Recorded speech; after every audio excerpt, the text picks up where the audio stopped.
Welcome to the Endless Honeymoon Podcast. It's me, Moshe, and stuffing a banana into her mouth is the one and only Natasha. How dare you treat our listeners like that? Listen, I'm trying to get my potassium level up for this podcast.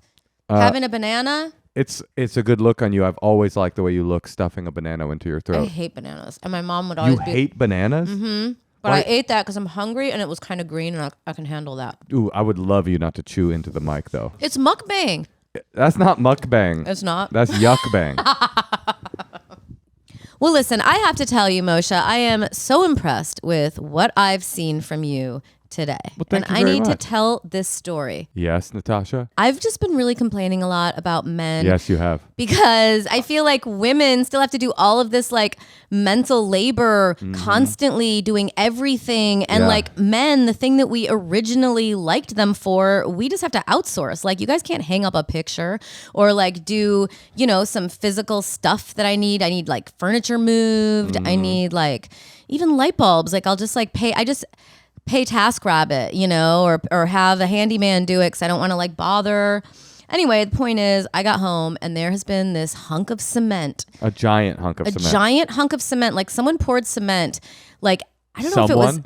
was I hired someone to put Somebody came by and poured cement. No, I'm just saying I had a little construction project, like an awning put up. Yeah. And they needed to cement in the awning pole, but they put all of this extra cement like in a pile and it's so ugly. And then it like codified, or what's it called? Like it solidified into this like ugly dome that was just sitting in my backyard. And it was I would call so it a ugly. boulder. It was like a boulder. Yeah. And I got home today and it's been like every time I look at it, I just get like, I bristle. Yeah.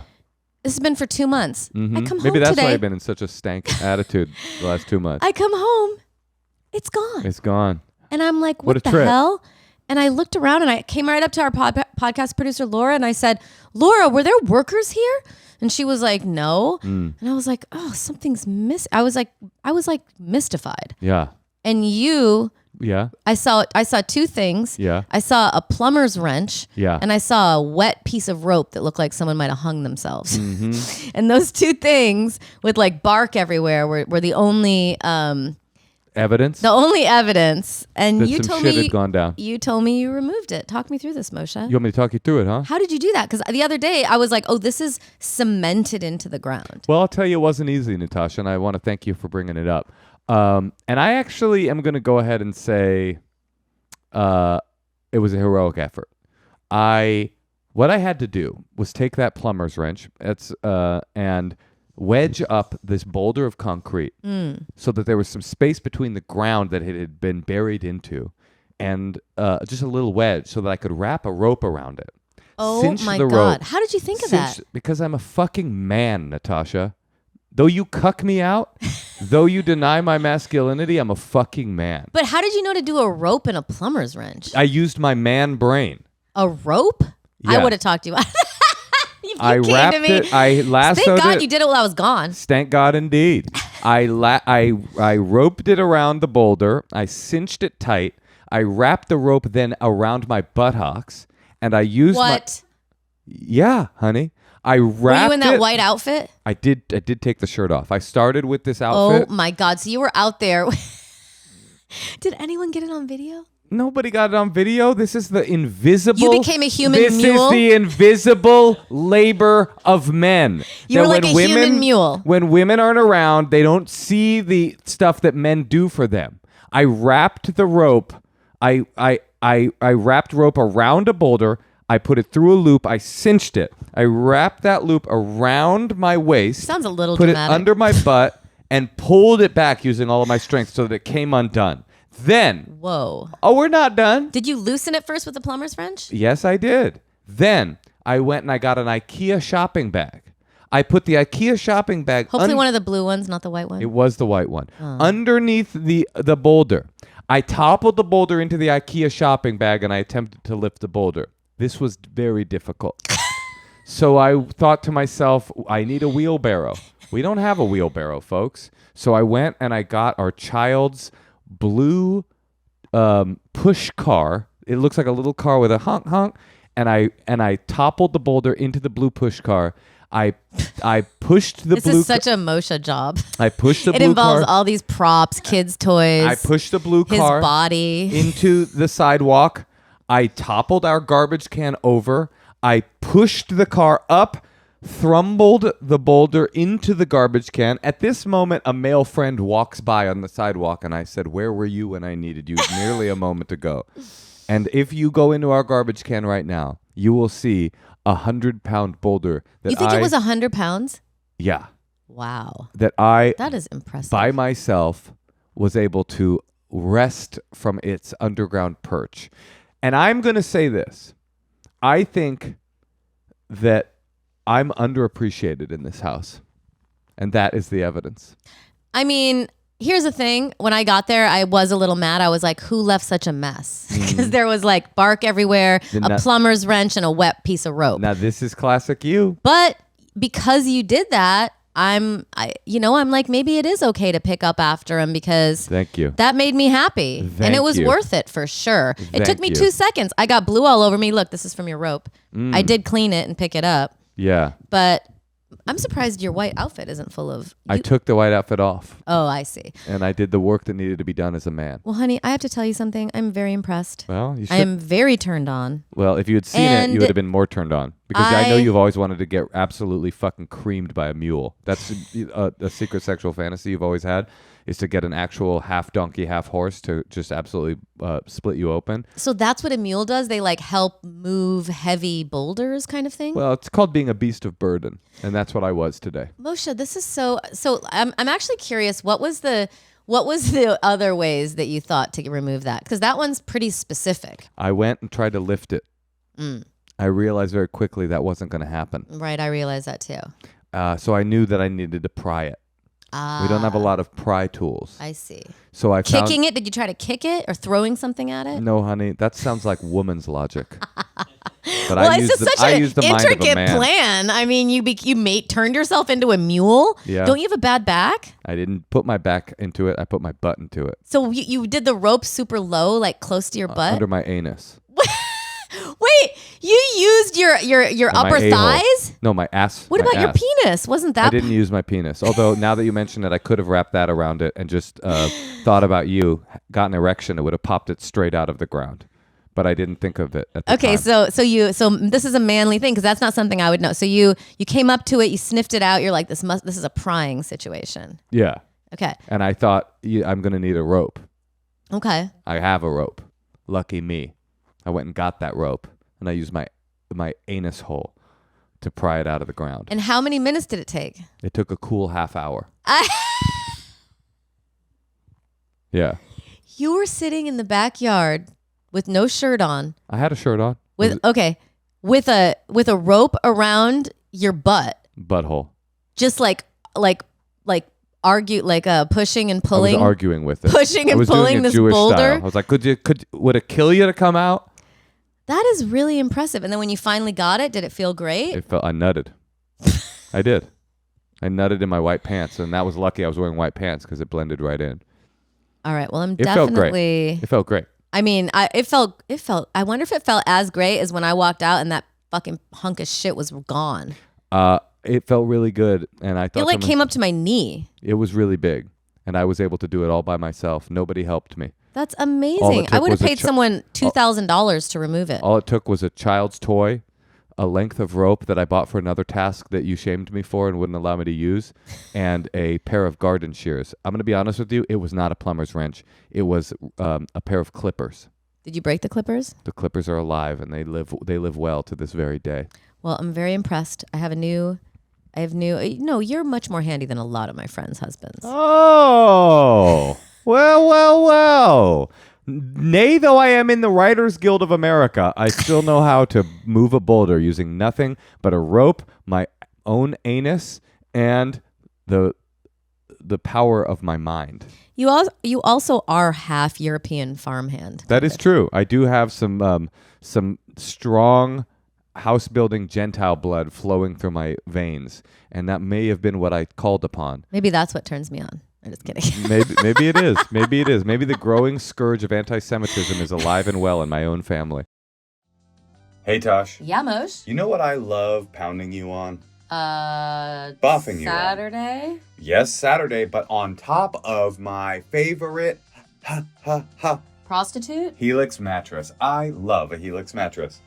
Oh, I love Helix mattresses too. In fact, all of our beds in our home have Helix mattresses, and they're amazing. I don't have night sweats anymore. And I took the Helix quiz. I'm sorry, Moshe, I just got to take this for a second because I'm very passionate. Take it, girl. You take it. I am very passionate about this product. I took the quiz. I've always been a hot sleeper, waking up in a cold sweat. I would have these cold, clammy pajamas every night. The clammy In pajama. the middle of the night, I'd have to switch 3 times. That doesn't happen to me anymore. And my back problems went away the minute I took that Helix sleep quiz and got me a firm-ass mattress. You can get one too, and during Black Friday, this special promo time, Helix is offering 25% off all mattress orders and 2 free pillows for our listeners in honor of Black Friday. Go to helixsleep.com/honeymoon and use code HelixPartner25. This is their best offer yet, and it won't last long. With Helix, better sleep starts now.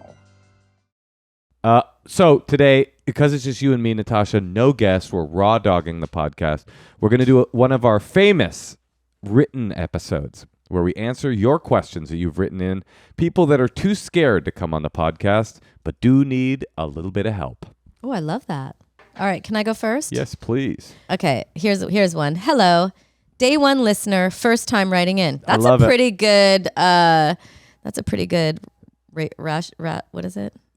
I don't know what word you're going for, but I get what you're saying. It's a pretty good amount of time between when this person listened to the podcast and wrote in. See, It's a this is short why we amount. get into fights, because your mind thinks so quick, and I need to process things a little longer sometimes. You think that's why we get into fights?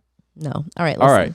I'll jump right into it. How do I tell the guy I recently started seeing that I can't see him anymore because I'm choosing to donate my eggs? Huh? For more context, I'd like some more context, please. we've been seeing each other for about a month. We've been intimate, and he's been trying to hang out with me again. I recently started my egg donation journey and have been told to not have sex for the next 3 months to prevent getting pregnant during this process. She's donating them for money. I see. I think. You know, okay, go ahead. I have Because some I did stuff. this. I tried to do it. Oh, nobody wanted them little short-ass eggs? Moshe, You know walk what? in, you're 4'11", they're like, we're good! Someone did want them. They were Australian. They came to the border and the guy couldn't get it up. And so I was What? halfway through. I've told this story before. I was halfway through donating my eggs. Different than freezing my eggs that I did when I was 38. This is when I was 23 and poor. Yeah. I was like, I need $5,000. So anyway. Is it cheaper when the donor is 4'11"? No, you get less money. I have a friend. It is. A little bit. I mean, you get less money for everything. If you got a club foot, you get less money. Who the fuck has a club foot and is It donating happens. their eggs? I know someone. Okay. Okay. So she says, I recently started my egg donation journey and have been told to not have sex for the next 3 months. I did that part, Yeah. which was, and I think Actually, you did that part the last 3 months Oh of my- our relationship. that's not true, Are you Moshe. donating your eggs again? that is actually, why would you say that? Because that's not true. We had sex yesterday. I know, but I thought for comedic effect, it could be kind of Funny. a fun area. No, that is, whenever someone says Listen, fun area, I'm that's feeling definitely a little cocky cool. because of the boulder. I'll be honest. You with really are. It's like, Yeah. it's like you're a different person. Yeah, I am a different person. know what, though? It's worth it. It's Just what's be called you. I unleashed the beast. You know what? Honestly, someone from TaskRabbit would not have known how to get rid of that because they wouldn't have put their whole heart and body and soul into That's it. right. Because I had something to prove. I wasn't just doing it to remove the boulder. I was doing it to remove the boulder that's been on my heart. This is how I'm going to find you dead one day with a rope around your body. We're going to be like, what was he doing? You're going to find me dead with a rope around my neck and my cock in my hand. That's almost guaranteed to happen. Okay, all right. So this girl says, I don't know how to tell him. I feel like it is a lot to explain at this stage of our relationship. I don't have strong feelings for him since it is all new, but I also don't know how to date or if I should date anyone during this journey of egg donation. Any advice? W. Listen, you want to hear something crazy, Natasha? Well, I dated someone in this situation. yeah, and I told, at the time I was doing this, I had 3 boyfriends, and I told one, the one I thought was cool, and he totally got it. I dated someone straight through this situation. Yeah, it was really difficult. She was super hormonal and got weird and mean, and also wasn't interested in sex. And I just got through it. We got through it. Whatever. You don't need to not date this guy No, but anymore. she's saying, should she tell him? Of course, you should tell him. I think so too. I mean, she's saying I don't feel that, maybe for privacy, you kind of don't want to tell him. But I think a perfect way to tell him isn't the sex thing. But you can say, just so you know, this is what I said to the guy. I said, I am taking these hormones. I'm getting like $5,000. I'm going to pay for this, blah, blah, blah. You know, I'm like, this is a good way for me to make money. And and you can also say this, and it's really cool to be able to help out a family. I mean, I had to fill out a whole questionnaire. They picked me based on my favorite movie and my favorite book. Like, What movie did you cite? Do you remember? I mean, this was when I was like 23, and I think I was trying to get picked. So I said Terms of Endearment. That's a great movie. It's a great movie. Anyway, I've told this story before. Anyway, I dated someone through this, and you just get through it. I mean, sure, she should tell him about the sex because they've already had sex. She can't unsex him. It's also such a short amount of time. It is not a short amount of time. 3 months? It's not a short amount of time at all. You're dating someone, you have sex with them, and then they don't tell you why, but don't fuck you for a season. You're going to have to explain it for sure. But it's not that crazy of an explanation. You can ask that D. While you grow those eggs, you can suck that dick. That's simple. I mean, no, you're not going to want to. And also, it's a cool opportunity to see how he reacts. What if he's like, I think that is really wrong, or whatever. He's It's British. like, and I think it's cool to see who can hang with this. I mean, you believe in this. It's what you decided to do. You don't, and you can, like, agree. again, play up that you're helping the family. That'll help. Yeah. All right. Next letter. You read Hi. it, Moshe. Traditionally, I'm a serial monogamist, but finally found myself in that cliche dude just trying to fuck phase. Also, I'm old. My last ex was very fond of the term middle-aged. Wait, he's probably like 32. I have a couple questions because my superpower is to analyze myself all out of all potential for fun. 1, is my vasectomy a sales pitch? Okay, so he's saying he wants to go slut it up, and he's got a vasectomy. Is that a sales pitch? AKA, do I put it in my Tinder headline, or do I keep it in my back pocket? Is that an opening line? Hey, baby, I got a vasectomy. I mean, it sure does weed out the girls who are just waiting to ask him. I mean, how many vanilla pumpkin lattes do you have to have, or like Chardonnays before you waste your time? It might be good to let them know. You're saying anyone... I'm not a family man. Right. I can't... I'm literally physically incapable of being a family man. Because you're going to probably... it's good to let people know that. Number 2, how do I maintain I'm actually a nice person, but I don't want anything to do with your family vibe. Love the pod. So this guy's basically 45 years old, and he's asking how he can become a fuck boy, nay, a fuck man. A fuck man. And I think that being really honest, like the thing about being a slut, a male slut in particular, is it requires you to have integrity about the fact that you're the person you're dating will never get anything more out of you than the dong. And so I think being very honest No, is the that's way. not true. You could get love and companionship and... It doesn't sound like that's what he's after. Oh, right. He's after a quick mukbang. Okay. Yeah, I think you just be honest. Have you ever had a purely sexual relationship with someone? Not where I didn't think I was falling in love. Never. No. How fascinating. Maybe I had one night stand. But never a long-term booty call situation. No. Never. That is really interesting. No. That's crazy. Well, it's probably crazy that that's all you had before you met me when That's you were also 40. crazy. But I admit it. I'm admitting it. I'm just saying. That's interesting, right? But we're kind of the opposite, you and me. All right. Yeah, I think, right? You just be honest. You got to say it. You think so? Okay, so let's help him. Does he put it in the Tinder? Don't put it in the headline. I wouldn't put it in the Tinder, but I think you get real clear. How about this? Don't say the vasectomy thing. You know why I like putting it in the Tinder? Why? Is because then anyone that writes back knows what's up, as opposed to you being that cliche dude where you have a regular profile and then the person says, hey, what's up? And then you write back just looking for something casual. Like, that's a turn off. But if you say what you just said, hey, I'm a guy that's just kind of looking for something casual, yes, you will get many, many, many, many less responses, but the responses you get, they will be going in with their eyes wide open. But I think that's great, but I would also like to further your point and say you should say in the Tinder headline, I'm a guy. What did you just say? I'm a guy just looking for whatever you just said. Yes. For some fun. Don't say I've had a vasectomy. I don't think anybody needs to know about. Tell them that on the first date if you want. If you had a tonsillectomy, put that in the Tinder profile. Yeah, don't put that. Don't put the V word in there because it seems a little weird and like people make fun of you. And my vasectomy, your vagina. All right, Natasha. I think we've solved another problem. You want to read the next one? I'll read the next one. Hi, Natasha and Moshe. I'm wondering how to ditch a friend without being a mean person. I had a roommate for 6 months. That's not a friend. 15 years ago, and we were close at the time. Since then, she's come back to town for a few days at a time. at a time, a few days at a time, a couple times a year, and always reaches out to get together. I usually do it and it's fine, but I just never feel like going. We really have nothing to talk about, and I feel like the relationship ran its course a long time ago. Hear you, this happened to me. Happens all the time. Sometimes I have this is me talking. Sometimes I have an excuse like we're busy or my kid is sick, etc. But I can't just dodge her every single time. Yes, you can. That's the only way to do it. Can I? She doesn't really have other friends in the area, but always comes with her family, so it's not like she's alone. How do I get out of this for good? Thank you. I love your show so much. It's way too much to come up to her and be like, listen, I just don't want to be friends anymore. It's so hurtful. This one's simple. You're just always busy. You just don't write back anymore. You write back like you definitely start to write back less. I actually got it. And then she gets offended. And then when she's offended, you're like, I'm so sorry. I've just been so busy. And then it's like, I'm just not that available. I have the answer. This is all about a really specific and strategic ghosting. The next time she asks you, says, I'm coming to town, see what you think of this, Natasha, because this is complicated. The next time she says, I'm coming to town, you do not write her back. You wait 1 month after her visit, and then you write her, sorry, I missed your message.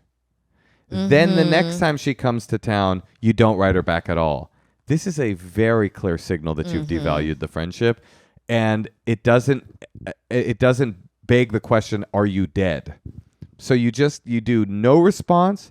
Months later, oh, geez, sorry, missed this. That's it. Then the next time, no response whatsoever. And then you just never write back again. That's what I think. What do you got, Natasha? No, I agree. I think that it sucks, but I think that it's hard. It sucks, but yeah, you just have to kind of let their things go a little unanswered. Yeah. And I just am not a fan of like, I just want you to know that I don't want to be friends with you. I mean, nobody needs that. Yeah. Wouldn't you rather, I know to the anti-ghosting people listening, you're like, that's fucked up. Wouldn't you rather a friend slowly go away than a friend tell you they don't like your personality and don't have anything in common with you? I would.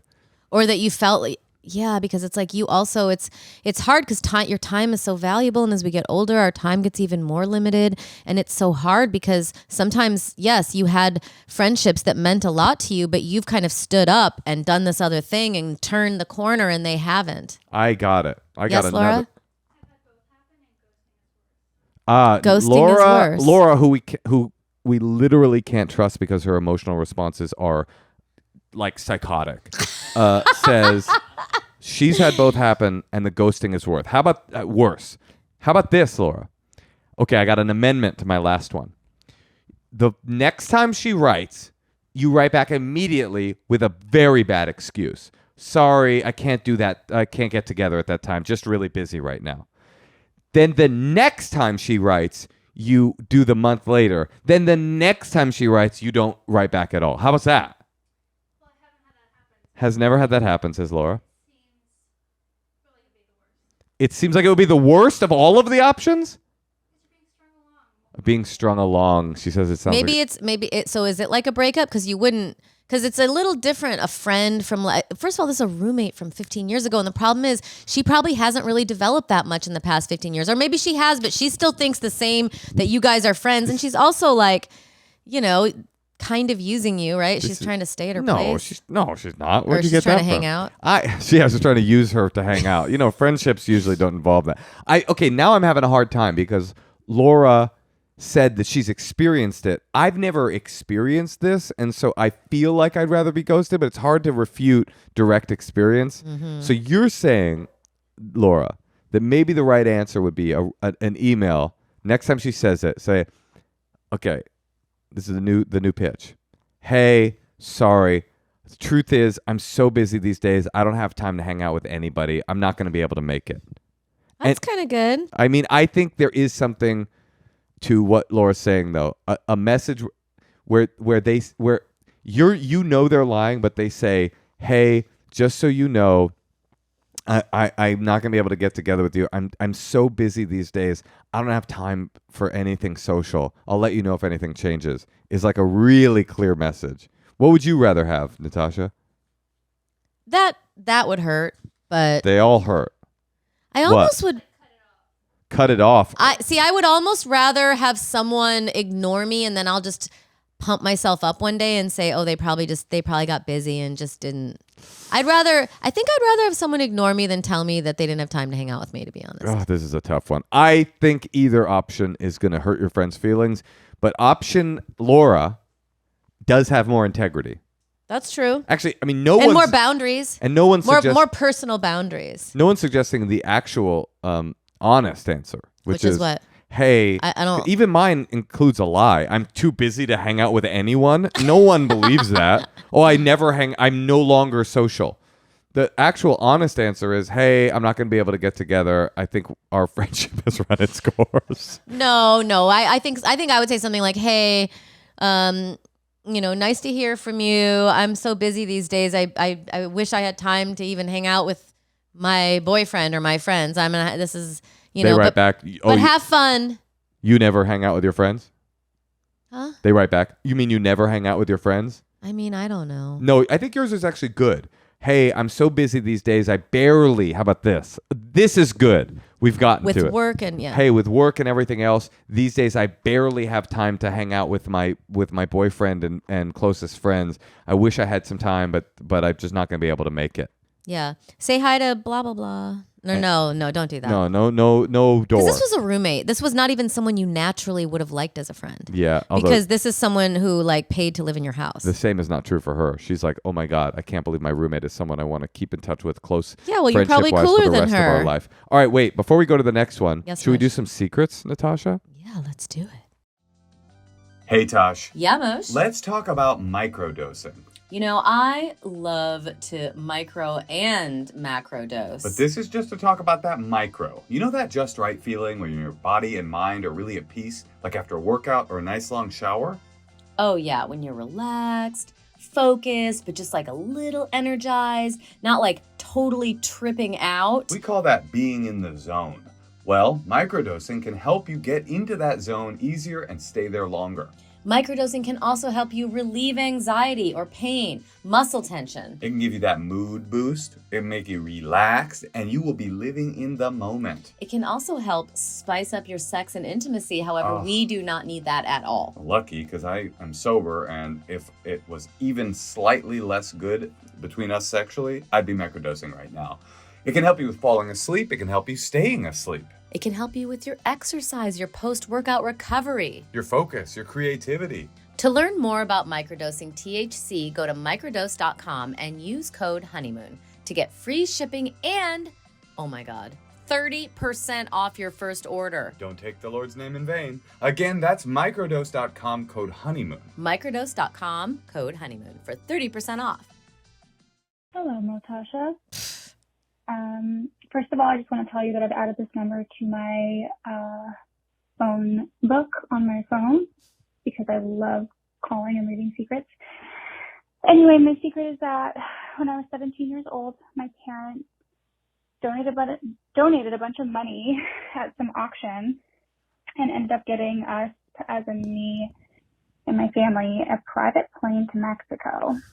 And at 17 years old, my parents used to tell me that they loved me, but they didn't like me very much because I just caused a lot of trouble. And anyway, I decided that having a private plane to Mexico was the perfect opportunity to stash about $80 worth of marijuana into my bra and smuggle in to Mexico for my week-long vacation.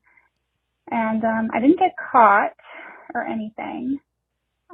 But to this day, I think that's the closest I've ever been to actually shitting my pants when I landed in Mexico.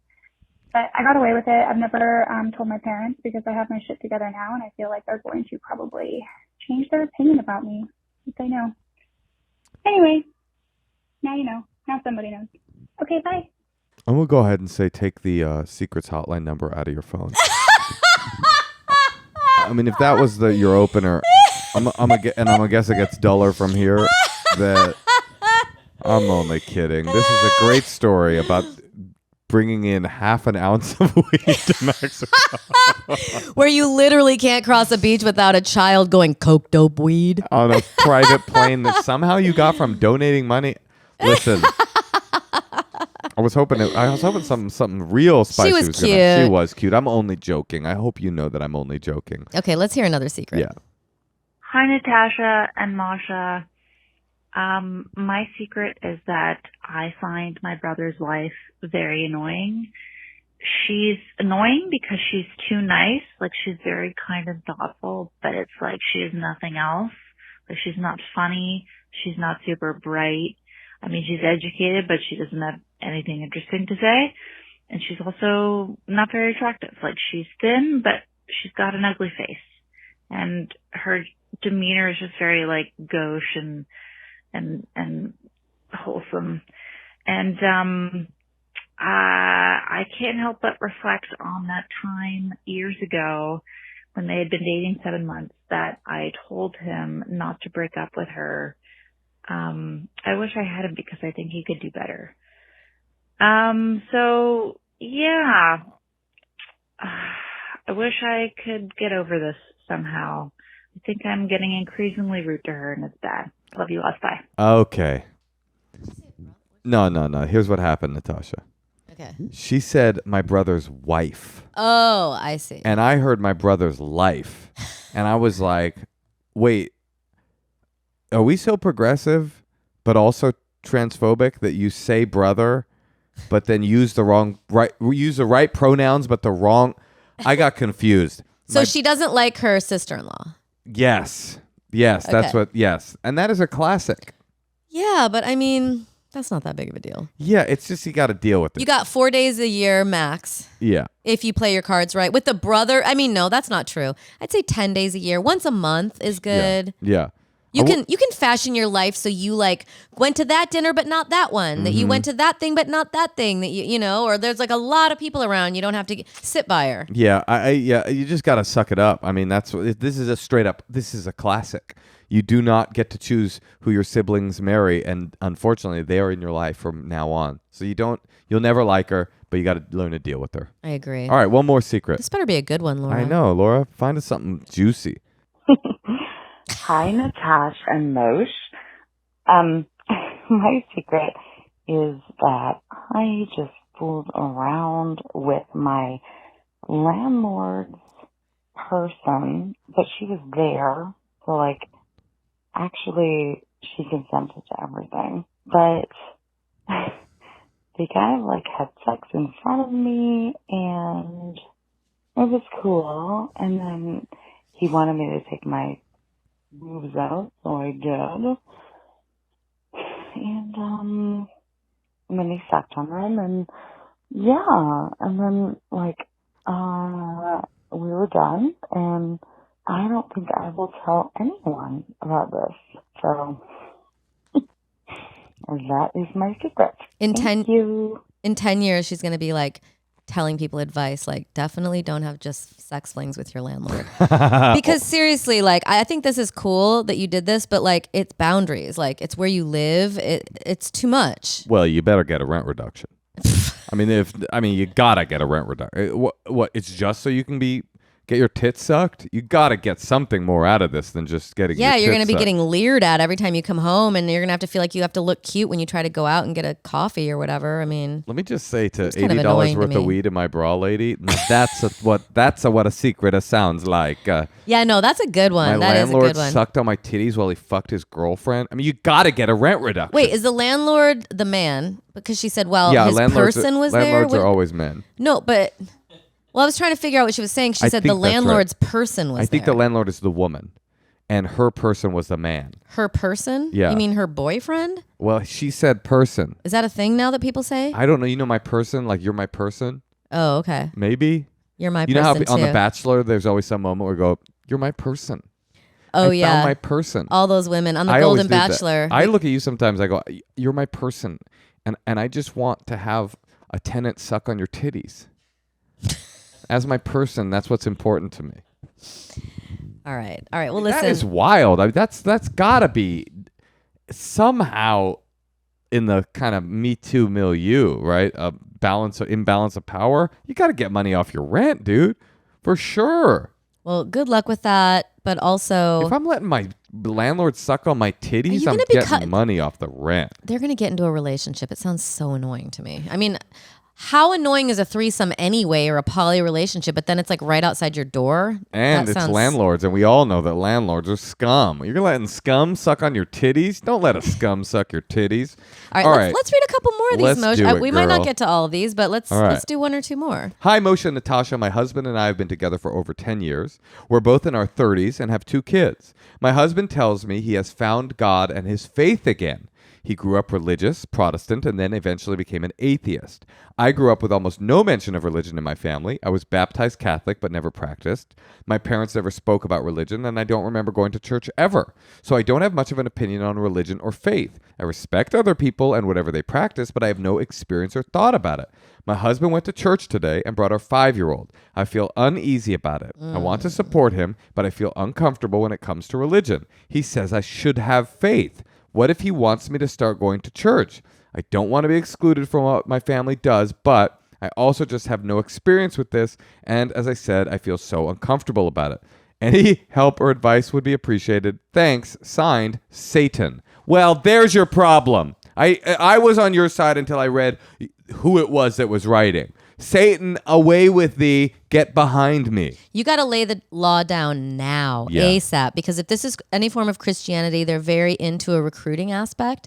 And you are just, when they look in your eyes, you're just like 2 more eyeballs that could like be a part of their religion. No. This is his wife. I know, but I'm just saying the people around them are going to want to like bring her into the fold. So I think you need to like, stand your ground now, let your kid know, and like maybe talk to him first, your husband, and be like, I'm fine to be an interfaith. I want to teach our kid about all religions. Maybe pretend like you're into Buddhism or meditation or something. Yeah, just be like, make up that you're in a different no, religion. meditation is like, you can just say like I'm trying to explore meditation and like Right. I'm reading some Ram Dass. Like I don't want to just confine us to Christianity, but I'm okay if you want to believe me. You know what they say, like let them hang themselves. The Sunday church, it's not like the kid's going to be like, oh, I fell in love with church. Kids hate church. So it's okay to bring your, and you can maybe even say, like, if it's really important to you, and I'm glad you found your faith, honey, that makes me so happy, but your journey is not my journey, but I still want to be able to support you. But I also simultaneously want to make sure that our child has a, because it is, spirituality, I'm more spiritual than religious. That's a good one too. And it's just more important to me that like she grows up like with a more broad-minded, look at all that's going on in the world over religion. Like it's really important to me that we're an interfaith family, and I'm totally fine if you want to bring him once in a while. And then he's not going to Sunday school because you don't want indoctrination. So you have to be like, once, when you want to take them or whatever. And also it is good that he's found faith, and you just have to make sure they don't get that look in their eyes where they want to start recruiting. Yeah, Natasha, I would say that was a 10 out of 10 right there. I think like it's so important. You're not in charge of your husband's journey. Mm-hmm. You're not in control of his journey, but you're definitely in control what percentage of that journey takes over your household.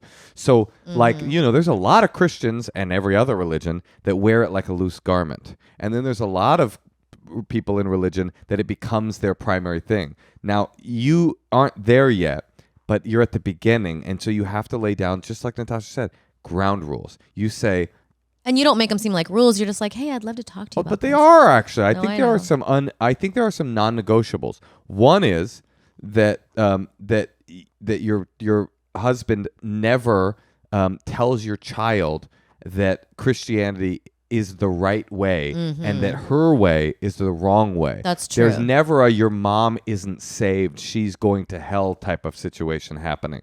Because if there is, to me, that's a hard deal breaker, like a big one. And I think even you should go as far as to say Sunday is fine if you want to take them to church, but 2 Sundays a month, I take our kid to something else. Yeah. Because and think of your own journey in terms of expansion, yes, it is not acceptable for someone else's journey of faith to become imposed upon you, I would say. And also, I would start off the conversation by acknowledging, because hopefully your husband is in a better place since he's found his faith. Like when Moshe goes surfing, not that that's his faith, but like it's close. It makes him in such a good mood, and I'm so happy for it, even though it's annoying and he doesn't think that like he doesn't remember anything that the kid needs for the beach. But still, it's like it is like I'm happy for it. So be grateful that he has found this too. Yeah, I think that's a good start to the conversation. I'm so glad that you found faith and that it's meaningful to you. I just want to make sure you understand. I say it like this, Natasha. Yeah. I want to make sure you understand that I'm not a person of the Christian faith and that we have a family together. And it's really important that as you go down your journey of faith, that you don't start to expect that me and the child join you on your journey of faith. At this point, I'm not interested in that. Maybe someday I will, but I don't want our child to feel like she has to become a member of your faith in order to be saved, in order to have value, and in order to be a good person. That's important, and it's a non-negotiable for me. I think that's super, super important. And then I think Natasha's right. On those off Sundays, you bring your child to a synagogue. You bring your child to a Buddhist meditation. You bring your child to a mosque. Bring your child to other versions of faith so that your child, because the one thing that I don't like is when people start saying, my way is the right way. But obviously, if you're in a single faith family, it's more difficult to fight against that. But you're not. You got an atheist/agnostic mother and a Christian-leaning father. As long as he gets benefit out of his Christianity and you don't get detriment, I think that all is good. All is well in the world. All right, Satan? Good luck. Good luck, Satan. All right, one more. Hey, love the pod. Here's my advice question. Please keep it anonymous. Of course, this is a podcast. I'm about to move in with my girlfriend. We're in our late 20s. She has a friend who she knew from high school, briefly dated in college, bad relationship, then became good friends again post-college. Okay. I have no issues with them being friends, especially because they have plenty of mutual friends. But the question came up of what happens if he wants to visit. So this is a boy-girlfriend. Got it. We're in a major city, and he has a family a couple hours outside, so it would make sense that he flies in and crashes a night at ours at some point. My initial instinct is, I don't want to be welcoming to an ex into our home. My girlfriend is completely understanding and okay with whatever I decide I'm comfortable with, but has pointed out the obvious weirdness that would then exist when she tells him I feel that way. Ooh, that's kind of rude. She's like, oh no, it's fine, but I am going to let him know. I am going to let Peter know that you said he couldn't stay here because you're still kind of jealous of him. What do you think? Am I being reasonable or am I letting my male ego get in the way? I never even heard of such a thing. This sucks for this person because they're trapped. There's no option. Because everything's like, once they're around each other, he'll be able to tell if they have sexual chemistry. If only there was some sort of industry where a person from out of town could find a place to stay. They could, let's say, pay to have their own room.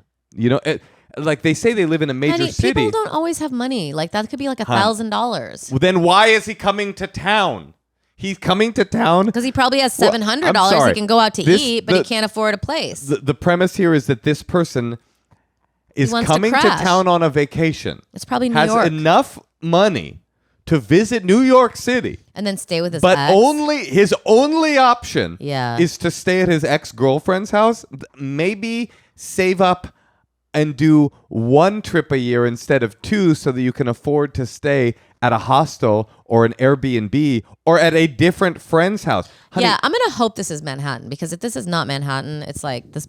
First of all, I would never ask you if my ex-boyfriend could spend the night at our house. Even if I knew I would never touch him, he had the tiniest penis or whatever, I would still. I would never ask my ex-girlfriend who's living with a new man if I could crash on their couch. It's a little weird. It is weird. It's a little bit, but what if he phrases it, this male ego boy right now who's writing in, what if he phrases it more like, I don't know, like overnight guest, like it just feels like a little, like is there just like one word he could say that's like.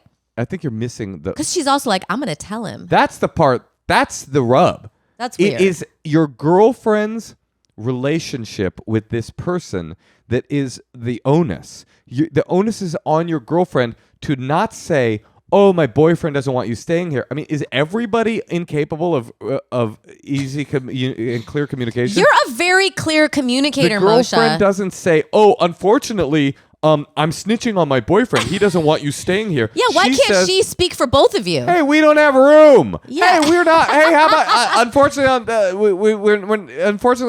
it would be better if you stayed in a hotel. So what does he say to her to get her to tell him that? I think you should tell him to stay in a hotel.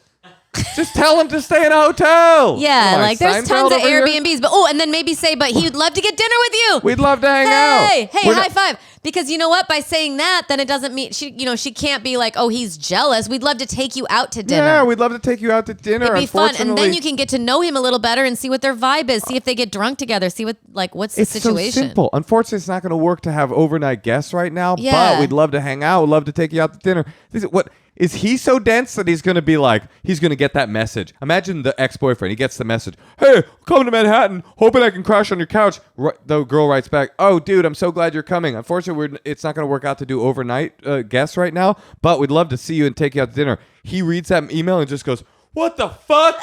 What's happening? How could this be? How could it? What explanation is possible that my girlfriend from college, who's in a relationship with another man, isn't welcoming me to crash on her couch? What could it be? He's not stupid. He's going to take the hint and say, okay, I'll stay at a different friend's house or find a fucking hotel to stay in. And if I can't do either of those, maybe I don't go to Manhattan. Well, we don't even know if this is Manhattan. That's just, I'm hoping. hoping. If it's not Manhattan, you're right.